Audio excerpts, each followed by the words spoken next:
sama Sinta. Ini tempat produksi rumah garam dan juga penjualan garamnya juga ya Bu ya. Dan di samping saya ini, boleh memperkenalkan diri? Oh ya, saya Septi Aryani, saya owner sama operator dari rumah garam di sini. Oh iya. Bu, kalau boleh tahu, rumah garam ini tuh berdiri dari kapan ya Bu ya? Sebenarnya kalau produk garam kecantikan tuh di Cirebon tuh sudah dari tahun 2015. Cuman kita bikin rumah garam mungkin baru sekitar sebelum pandemi lah. Pandemi itu bulan Maret ya. Iya. Kita 8 bulan sebelum. 8 bulan. Sekitar berarti baru 2 tahunan ya. 2 tahun. Cuma kalau produksi kami sudah hampir 5 tahun. Oh, lama juga ya Bu ya. Lumayan. Bu, kalau boleh tahu, apa alasan Ibu bikin usaha rumah garam ini sih Bu? Kalau rumah garam itu saya basicnya tuh dulunya itu kan petugas dari dinas kelautan.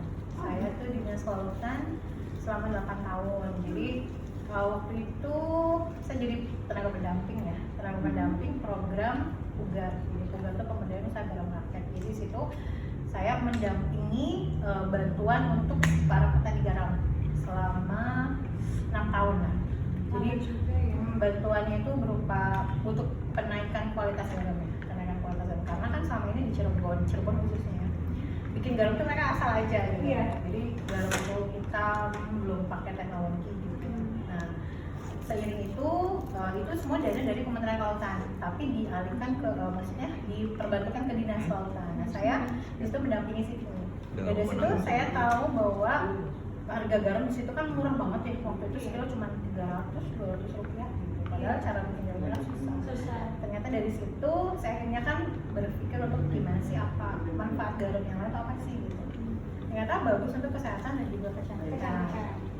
Dari situ kan saya butuh untuk value added ya, jadi ada penambahan nilainya ya. Jadi kok bisa nggak sih garam saya itu harganya bisa 100.000 kayak 1 kilo atau 100.000, 200.000 atau berapa gitu. Ternyata saya ngulik sama saya juga belajar bagaimana sih manfaat garam yang lain itu apa sih gitu. Kalau cuma untuk makan ya tadi jatuhnya sekilo 200 rupiah, 300 rupiah.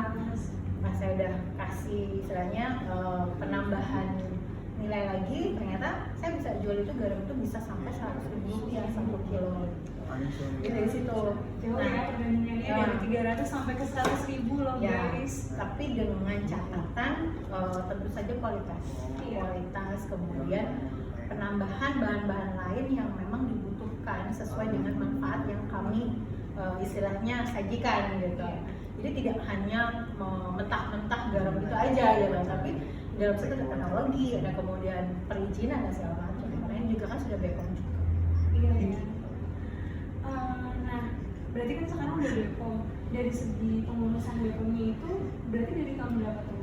Kalau BPOM sebetulnya kalau semuanya itu sudah sesuai dengan misalnya kita masuknya kosmetik gitu ya. Standarisasi kosmetik kita harus pelajari dulu. Jadi ketika nanti sudah mengajukan BPOM kita tuh sudah tahu apa sih kekurangannya kan, karena banyak juga yang komplain kenapa sih BPOM lama gitu. Sebenarnya yang bikin lama itu bukan BPOM-nya tapi kitanya. Jadi sarana prasarana, kemudian apa sih, jadi kita tahu dulu. Nah sekarang kan serba digital ya, cari tahu lah gitu apa sih persyaratan BPOM detailnya gitu. Mungkin yang lama mungkin satu kan dari bawah dulu ya, RT RW, izin tetangga gitu ya, itu dilalui dulu, izin dari desa, izin kecamatan, kemudian sampai ke BPRT apa itu, badan perizinannya, sampai ke situ dapat semuanya, akan nanti keluar SIUP, PDP, dan PWP, ada kemudian NIB sekarang namanya, baru kita ajukan ke www.bpom kalau nggak salah .id ya, nah itu ajukan pendaftaran. Setelah pendaftaran nanti ada kemudian bikin denah lokasi. Nah dari denah lokasi itu harus sesuai dengan standar BPOM. Misalnya gini, dulu ini adalah rumah masa kecil saya. Jadi bentuknya rumah, tapi masih dari jalan raya itu ke bawah gitu, ke lorong. Karena rumah kan. Saya kan nggak stay di sini, orang tua juga kan nggak di sini gitu, di Jogja. Jadi akhirnya rumah ini dihancurin semua, kita naikin huruf, baru kita bikin seperti ini. Nah, ini adalah standarisasi yang BPOM tidak include galeri ya. Jadi masuknya ke tempat produksi belakang. Satu, kamar mandi tidak boleh di dalam. terpisah dari tempat produksi. Jadi saya kan di belakang, di depan. Di depan. Terpisah lah ya. Iya. Kemudian 2, dalam ruangan tidak boleh ada udara, bahasanya bukan udara masuk ya, tapi minimal ada blower, minimal ada AC di tempat produksi. Tempat produksi. Ya. Kemudian yang ketiga, sanitasi. Jadi semua itu dokumentasi harus lengkap. Jadi dokumentasi yang bikin kita sendiri, tapi standar BPOM seperti apa kita ngikutin gitu. Jadi banyak hal-hal kecil itu yang bikin lama. Jadi terkadang bukan di BPOM yang lama, tapi kita bisa memenuhi itu tuh selama apa tergantung kita.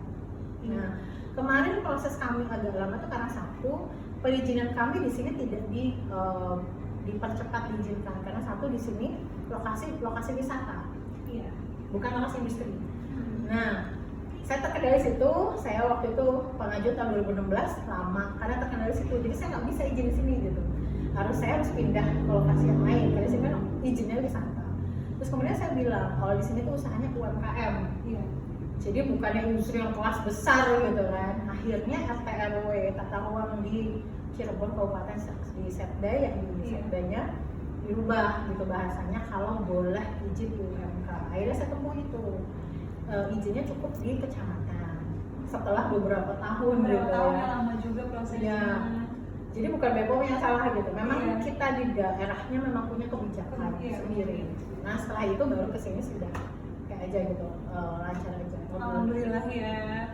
Oh iya, kalau boleh tahu untuk yang di bagian produksi, untuk yang kerjanya itu perekrutannya dari tenaga orang-orang di daerah sini atau ibu punya Sumber daya sendiri ya? Sumber daya sendiri. Kalau sementara waktu dulu itu kan karena saya memang semua itu kan serba otodidak ya, saya bukan turunan gitu ya. Jadi pertama karena lihat petani garamnya kok murah gitu kan, kemudian saya berusaha create. Sebetulnya saya bukan pengen usaha ini sih awalnya. Awalnya apa tuh? Saya kan cuma pendamping, saya usahanya mendampingnya. Jadi saya berusaha untuk mendampingi, taruhlah Mbak petani garam, istri petani garam, saya berusaha mendampingin. Ibu create dong garamnya suami ibu kan cuma 200 rupiah per kilo gitu. Kalau ibu atur, ibu olah sedemikian rupa, kan bisa naikin nilai tambah nih. Saya ajarin mereka gitu. Saya ajarin mereka bukan cuma pengetahuan, tapi juga sama modalnya juga. Tapi nggak ada yang nyangkut. Jadi karena saking keselnya itu, akhirnya saya create produk sendiri. Saya kan memang basicnya kan sebetulnya perikanan gitu ya. So, waktu itu beberapa kali bikin nugget dan segala macam. Awalnya bukan bikin sendiri ya, tapi kita melatih UKM, terus kemudian barangnya kita jualin. Awalnya gitu. Jadi kita jualin gitu kan. Akhirnya lama-lama ibu bikin garam, saya jualin gitu kan. Nggak nyangkut juga. Karena kesel, akhirnya saya berusaha untuk bikin sendiri. Tapi belum berubah begini. Saya masih bikin produk tuh baru satu tuh yang bongsal gitu, kayak gitu. Yang di atas yang itu yang gambarnya gitu ya. Yang bulat itu, ya. itu adalah garam mandi. Jadi asal dimasukkan ke bathtub atau ember, dia tuh langsung akan ngebom. Karena kan itu isinya effervescent. Nah, jadi kayak ngebom gitu, nah air itu bisa buat mandi, berendam. Ya. Satu, relaksasi, buang racun, membantu buang racun, ngurangin insomnia, ngurangin bakteri di kulit juga gitu kan. Ternyata manfaatnya banyak gitu. Apalagi anak-anak kecil tuh senang banget gitu karena dia tuh warnanya itu kita bikin yang sengejreng mungkin. Jadi pas masuk air tuh langsung biar gitu warnanya. Berwarna ya. Semacam gitu. Jadi itu suatu kalau misalnya anak-anak habis berenang, udah mandiin itu aja gelasnya gitu. Jadi istilahnya bakteri-bakteri di luar sana bekas orang gitu kan. Ada orang yang buang air kecil dan segala macam di air kan bisa sembuh di situ, maksudnya itu bisa bersih lah ya. Itu awalnya itu. Jadi bikin produk itu, kemudian saya mulai create produk yang lain tuh sambil jalan.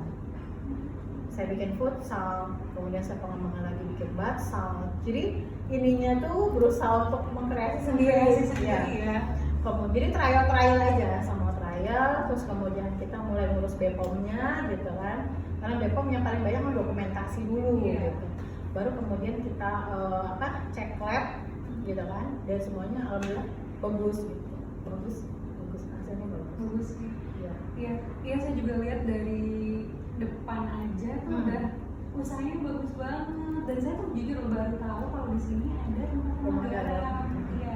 Emang di sini yang lebih kenal orang lain gitu daripada orang sekitar. Sininya ya. Kalau masalah kerja awalnya saya bawa istri petani garam. Cuman karena lokasi penggaraman saya tuh jauh di Kertasura.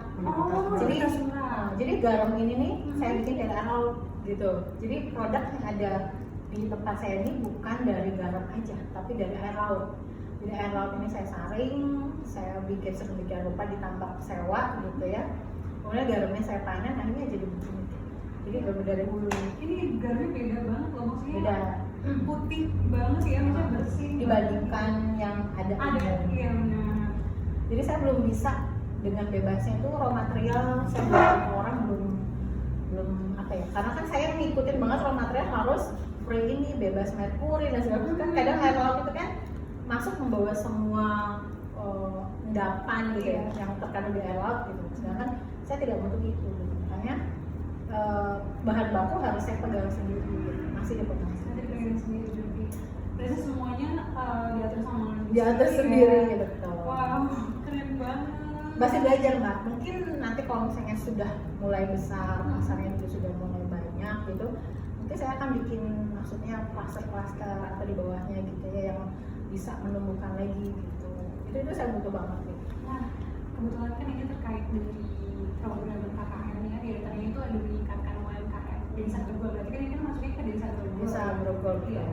Nah, dari pada saat ibu awal bikin usaha ini tuh sebenarnya udah ada wadah untuk jualan di sosial media di situ. Kalau sosial media tuh saya gini, pertama tuh saya awal 2016 itu kan sosial media belum terlalu gencar, waktu itu masih BBM lah ya, masih belum ada WhatsApp dan segala macam. Itu saya mindsetnya itu cuma produksi. Produksi, saya presentasi, akhirnya akan muncul reseller. Jadi saya settingan itu cuma reseller sama, jadi no jual 1 biji, 2 biji. Saya cari reseller, saya cari distributor, agen. Jadi dari agen, reseller sama distributor. Saya jadi carinya 3 ini. Jadi saya fokusin produksi karena waktu saya sudah habis ditambak gitu kan. Jadi karena ini sebenarnya hanya 5% sih yang olah di sini, 95% saya masuk ke industri.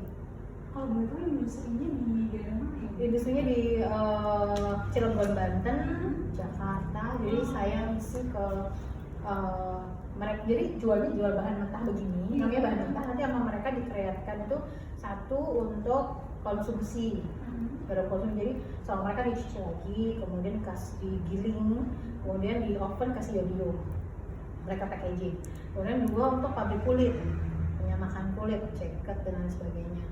Pakai ini baru tahu saya. Kemudian pabrik kaca.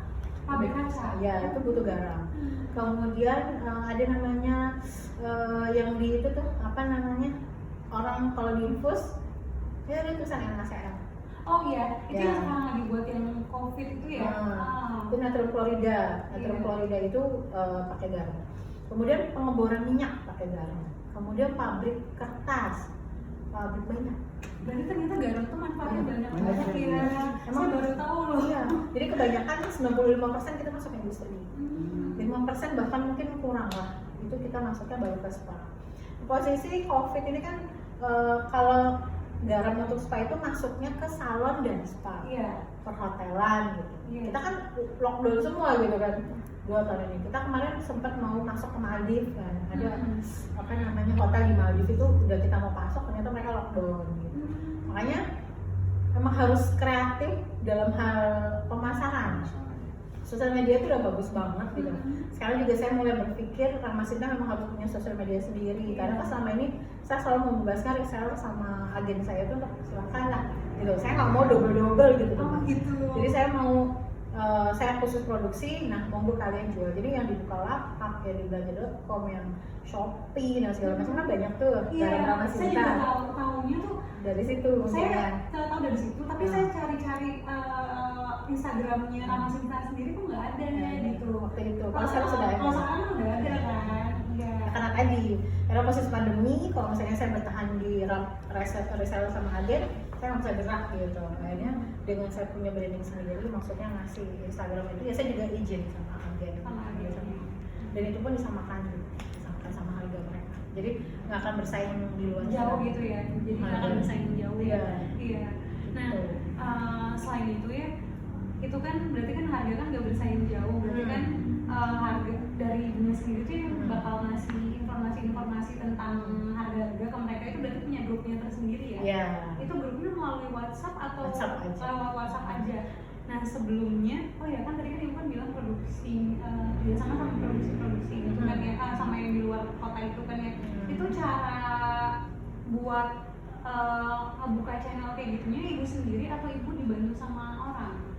Maksudnya agen sama reseller atau gimana? Bukan. Kerja sama yang kayak yang di Cilegon gitu. Oh gini. Itu gimana awalnya? Kalau awalnya pada saat saya masih jadi tenaga pendamping. Jadi saya belum ada usahanya. Jadi waktu itu saya jadi tenaga pendamping, posisi saya membantu petani untuk memasarkan garam mereka ke industri. Jadi garam petani yang bagus kualitasnya saya masukkan ke industri. Nah dari situ mulai kerjasama jalan. Ya. Nah tapi dari situ kerjasama jalan, posisinya kalau petani itu kan mintanya datang jual garamnya masuk ke kita, langsung cash gitu. Jadi saya harus putar otak cari dananya gimana, karena di perusahaan kan bayarnya tempo, betul. Jadi sebulan paling cepet 2 minggu.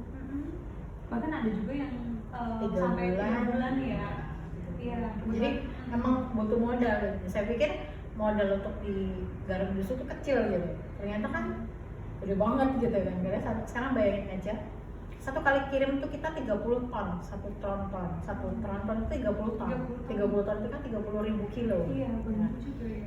Ongkosnya aja sini sana 5 juta satu kali jalan, atau 4,5 juta gitu kan, satu kali jalan sampai Cilegon. Kemudian harga garamnya 600, taruhlah 600 dikalikan tadi 30 ton, 20.000 kilo gitu kan. Itu satu jalan. Dengan kita PO dari perusahaan itu sekitar 5.000 ton. Wow. Ada yang 1.000 ton, ada yang 500 ton gitu. Jadi ternyata usaha garam tuh wah, masya Allah gitu kan. Nah, jadi istilahnya kalau garam spa ini ngisi waktu. Karena kan produksi garam di tambak itu kan cuma bulan Mei. Iya, ada bulan-bulannya ya. Kalau panen raya tuh Agustus, September, Oktober, November. Selebihnya sudah kalau di Indonesia, di Jawa Barat ya. Kalau di Madura atau di NTB gitu mungkin lebih panasnya lebih panjang mungkin gitu. Cuma 2 tahun ini pas pandemi, pas 2 tahun ini kita susah semua. Karena apa? Kemaraunya basah. Jadi nih Mbak tahunnya panas, tiba-tiba malah hujan. Kalau bikin garam nggak bisa. Harus benar-benar panas. Nah, jadi gini. Proses kristalisasi garam itu minimal di meja garam itu 7 hari sampai 10 hari. Nah, ketika proses itu lagi jalan, tiba-tiba hujan, cair lagi. Diulangi lagi berarti kalau kayak gitu ya? Tengah jalan masih bisa gitu. Cuma kan satu cair lagi, kedua posisi airnya kotor. Kan kalau hujan itu kan pengotornya banyak banget itu. Jadi akhirnya nggak jadi garam begini. Makanya pemerintah tuh ngasih solusi bikin garam di dalam rumah, namanya tunnel. Kalau mbaknya nanti coba searching di Google gitu ya, tunnel garam atau rumah prisma itu muncul. Di situ itu untuk menghindari ketika musim hujan garam tidak panen. Kalau saya belum bisa bikin itu karena satu, saya kan orang bisnis. Bagi saya dengan pakai tunnel nggak masuk di ongkos biaya operasionalnya gitu bagi saya. Jadi tunnel yang ada sekarang ini mereka semua hanya bantuan dari pemerintah gitu. Kalau selebihnya mungkin pakai uang sendiri tapi kan terbatas. Karena kan dia punya expired quality dari plastik ya. Nah, posisi plastik. Sedangkan di tambak saya entah di tambak orang lain. Kalau di tambak saya tuh kenceng banget anginnya gitu. Udah pas baru bikin udah rusak lagi nantinya. Jadi banyak banyak ruginya, banyak kurangnya daripada saya pakai. Jadi saya pakai ini. Jadi pas musim bagus saya harus punya gudang, saya simpan untuk raw material. Paling itu sih solusinya. Gitu. Ada lagi? Pertanyaannya udah diakuin semua ya pertanyaannya. Bu maaf boleh lihat ruangan produksinya nggak? Nggak boleh ya. Produksi tertutup. Oh ya baik, nggak apa-apa ya Bu. Iya. Oh ya Bu, kalau boleh tahu kalau di sini Bu ada pencatatan kayak data pengunjung yang datang ke sini atau data pembelian ke sini nggak sih Bu? Kalau data pembelian sih ada di admin, cuma kalau pencatatan pengunjung enggak ya. Oh, catatan pengunjung enggak ya. Kalau untuk dari segi admin sendiri ya, maksudnya udah sebenarnya pakai sistem. Double sih. Oh double, ada manualnya juga sama komputerisasi. Kadang kan kalau komputerisasi kan kadang ada salahnya. Iya. Kalau manual kan enak gitu. Kadang Oh, kita iya. cek gitu. Cuman masih belum rapi sih, masih acak adul gitu. Karena semua kan masih dipegang sendiri, dalam artian paling perapihan admin juga masih ya belajar lah, masih belajar. Karena saya di sini itu kok usahanya nggak cuma gini gitu loh, Oh, maksudnya cuma di maksudnya judulnya tetap garam. oh tetap garam juga Cuman sih ya. saya sekarang lagi create produk namanya garam untuk akuarium. Hmm. Jadi garam Iya, untuk iya. ikan. Jadi ternyata ikan di akuarium itu butuh garam buat dia penyimbangan pH, kemudian osmoregulasi bantu, kemudian untuk biar anti apa sih namanya tuh jamur ya. Tadi saya lihat di sana juga. ya di jamur. Gitu. Jadi garam tuh manfaatnya banyak banget gitu. Jadi kalau saya tuh cuma kreator gitu, saya suka mengkreasi apa gitu loh. Basic raw material cuma ya garam. Terus saya bisa mengkreat apapun. Jadi kadang masih seneng untuk mengkreat daripada untuk merapikan administrasi. Administrasi. Iya. Tapi gue hebat banget bu, ibunya masih Belajar. muda tapi Saya udah tua mbak, Enggak. anak sudah Oh, SMA. iya. Iya. tapi kelihatannya kayak Oh, masih muda. anak sudah SMA. Kirain tuh kayak yang umur 30 gitu. Jadi sebetulnya gini, letak dari usaha sebetulnya kuat mental ya. Mental, Karena ya. kan tidak semua orang usaha tuh langsung jadi. Iya betul. Jadi saya juga udah di Bandung sana sini istilahnya rugi sini. Saya harus mengkreat lagi. Pandemi di sini kalah rugi, alihkan ke apa gitu. Nah, saya tuh sebenarnya butuh anak-anak muda ya kayak mbaknya dan lain sebagainya yang punya waktu banyak buat pegang handphone. Kalau saya kan udah handphone tuh udah aduh malas banget gitu loh, pegang hanya Iya, untuk iya. telepon, WhatsApp yang penting gitu ya. Cukup. Saya butuh anak-anak muda yang dia itu tidak usah kemana-mana. Bahasanya sekarang lagi nggak boleh kemana-mana nih. Tapi jangan cuma asal selfie lah, yang bisa selfie bawa produknya, Iya. kemudian review, kemudian taruh di TikTok. Kan sekarang kan bikin iklan TikTok gampang banget gitu ya. Iya betul. Dari yang mukanya jadi apa, produknya apa, cuman foto doang terus dikasih omong jadi menarik banget gitu. Iya. Maksudnya letak UMKM kita majunya tuh dari situ. Jadi anak-anak muda tuh harus digalakkan lagi. Soalnya UMKM kita tuh produknya bagus-bagus mbak. Iya. Bagus-bagus. Kalau saya mungkin produknya unik gitu ya. Cuma saya yang punya gitu.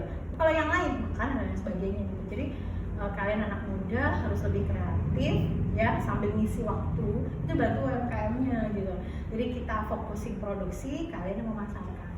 Kayak misalnya saya sekarang cara reseller nggak susah kok gitu. Dropship oke aja gitu. Misalnya, bu saya mau dong, saya kasih iklan, banyak kan kasih iklan di TikTok biar keringet gitu kan. Saya mau foto produknya bu, ya kalau misalnya ada itu boleh dikirimin dari sini nggak? Boleh banget. Nanti mbak tinggal ambil marginnya. Gitu. Iya. Gitu. Harganya juga terserah orang. Mau gue terserah. Hmm. Paling saya kasih batas atas, batas bawah. Iya. Ya paling. Mbak jangan terlalu murah. Karena kan nanti saya reseller saya kasihan ya. Mbak jangan terlalu mahal gitu. Saya kasih gitu. Cuma kan dengan di rumah aja juga dapat penghasilan gitu. Betul. Gitu, saya pengennya gitu. Jadi saya mau banyakin reseller, saya mau banyakin online shop gitu kan. Saya butuh dropshipper banyak sih. Silahkan aja kalau mau. Ya. Kayaknya bagus nih. Di sini juga kita ingin memperkenalkan ini garam. Ya. Mungkin dari media sosial yang kita punya. Ya. Iya. Makanya mau izin barangkali kita minta video atau Foto dari Iya. produk-produknya gitu. Dan kebetulan ini juga sih bu, belakang ini gitu saya lagi dijulukin jadi selebgram gitu. Oh gitu. Jadi makanya Untung ya. Gue tuh bukan kan kalau ada selebgram gitu Iya. untung. Nah pas waktu awal PPKM kan banyak banget yang terdampak dan saya tuh sengaja nggak ngasih harga untuk mereka tapi saya sengaja untuk membantu mereka jadi jualan mereka itu di Instagram saya gitu. secara free gitu kan yang biasanya saya dibayar tapi untuk kali ini enggak gitu. Wow, kesempatan banget ya Iya, saya masuk ya. betul ibu makanya saya Nanti saya minta alamatnya, maksudnya nama nama Instagram boleh. follow. Iya boleh. Meskipun emang sih follower saya juga nggak banyak, cuma emang orang-orang iya bilangnya menunjukkan Kan mau banyak dari nggak banyak loh. Iya. Kan itu prosesnya. Nanti lagi jadi banyak. Betul. Sip lah. Ya, baik. Saya suka yang maksudnya kayak gini. Jadi jangan asal apa ya?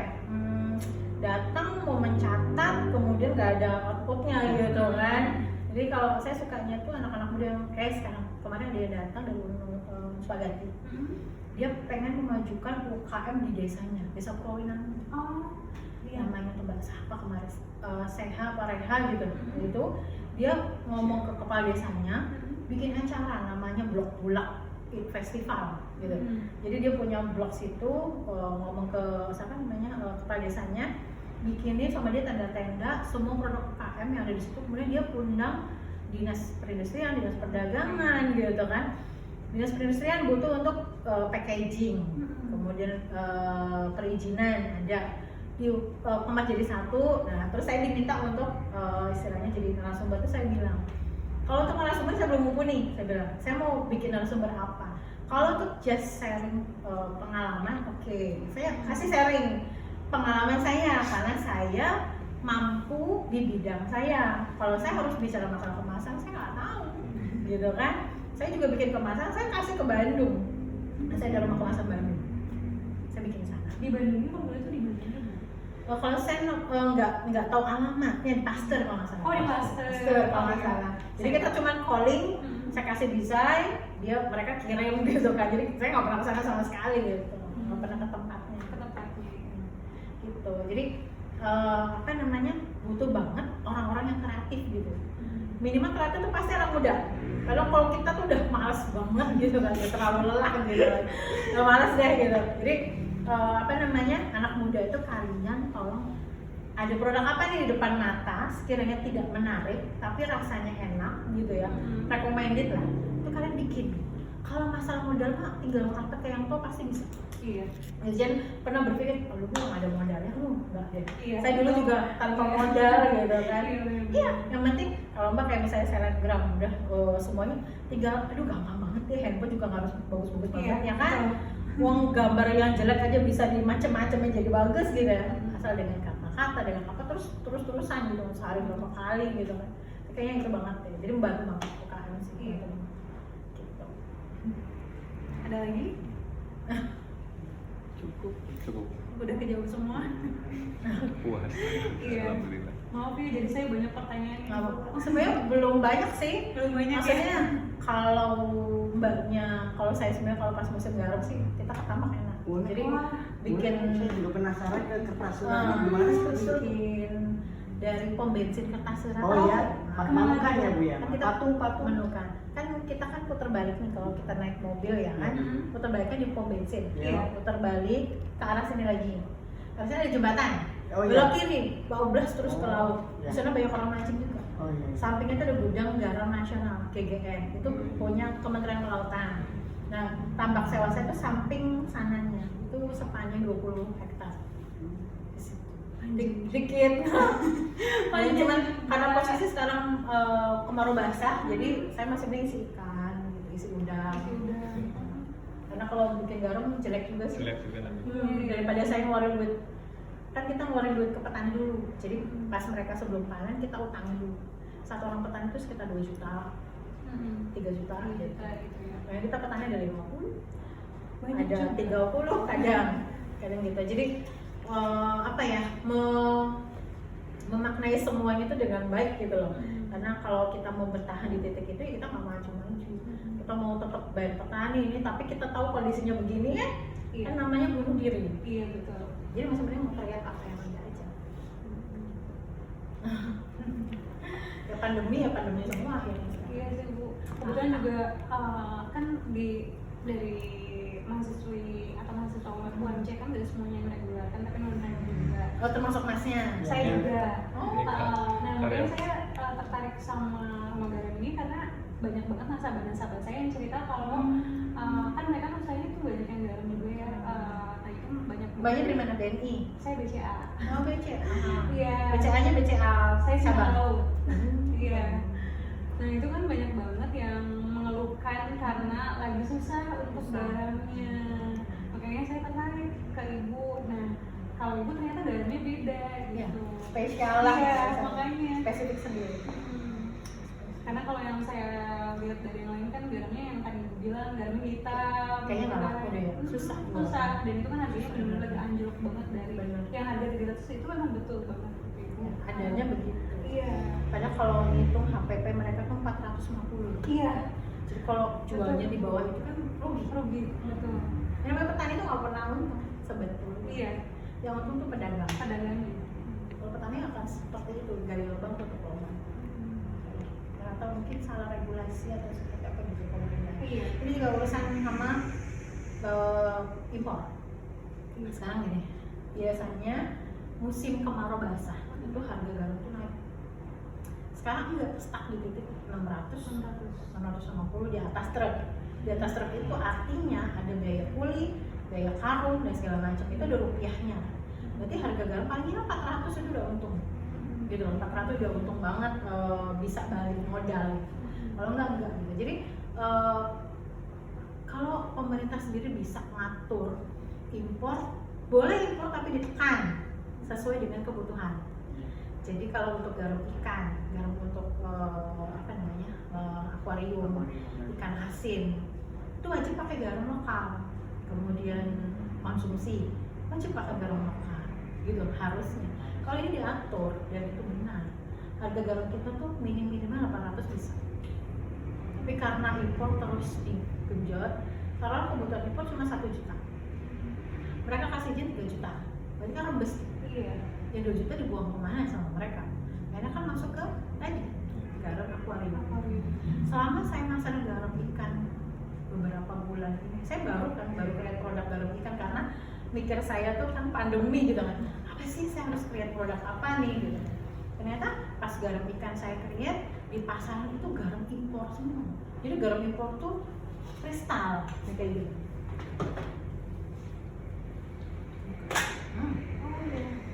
Ini Mau lihat? Nggak bisa dicobain kan Bu, ini Bu, apa bisa? Dimakan boleh, Bisa. asin. asin. Terus kamu mau nyobain? Ya enggak, barangkali kan penasaran nih, biasanya garam yang kecil-kecil. Bawa aja nggak apa-apa. Tapi kalau ini aroma wangi kayak gininya tuh Asinnya tuh enggak. Enggak. Asinnya Essential oil. Oh, yang salah. asinnya emang asin gitu tuh, Bar. Asin. Jadi kadang dulu itu kan kalau pernah dengar garam kaca gitu. Itu bukan garam kaca. Garamnya itu kan memang bentuknya kan kristal banget, jadi kayak kaca gitu. Itu garam impor. Garam Australia. Ya. Kalau garam-garam yang ini kan warnanya beda. Ini garam yang tadi yang warnanya bisa berubah pada saat keairin bukan ya, Bu? Oh bukan, kalau itu dari black charcoal yang hitam. Oh, yang warnanya berubah yang Nah itu black charcoal. yang katanya bisa mengobati insomnia. Semua garam bisa mengobati insomnia. Oh, iya kebetulan saya insomnia nih, Bu. Oh gitu. Tapi insomnianya pacarnya kurang banyak. Oh, pacar. Atau kebanyakan. Jadi gini, kalau garam ini saya bikin ada create produk garam khusus laki-laki. Nah, ini stamina salt. Ini memang dia untuk memulihkan stamina yang lagi turun gitu. Kalau laki-laki kan kadang capek dan lain sebagainya gitu kan. Jadi semangatnya kan turun kan. Jadi kita pakai garam ini nih untuk ngurangin insomnia, sebetulnya intinya sih relaksasi terus bisa bikin tidurnya nyenyak. Tidurnya nyenyak. Gitu. Kalau yang untuk yang kayak gini untuk skincare gimana nih ya cara? Ya, ini nih sebetulnya sudah ada di dalam sini. Jadi ini hanyalah bahan-bahan yang kita pakai untuk ini gitu. Jadi tidak dijual ke konsumen. Oh, tidak dijual. Enggak. Kirain saya dijual ya, Bu. Jadi kami hanya mau ngomong bahwa ini semua ini sudah terkandung di dalam Di sini. setiap produk garam. Oh, gitu. Semua produk garam. Kalau boleh tahu ini tuh harganya berapa nih, Bu, kalau untuk Kalau yang ini harga umumnya itu harga 50.000. Nah, cuman kalau kami ngisi ke reseller sekitar 30-an. Halo guys, buat kalian yang insomnia banget kayak aku, kalian wajib banget cobain mandi pakai garam dari Rama Sinta.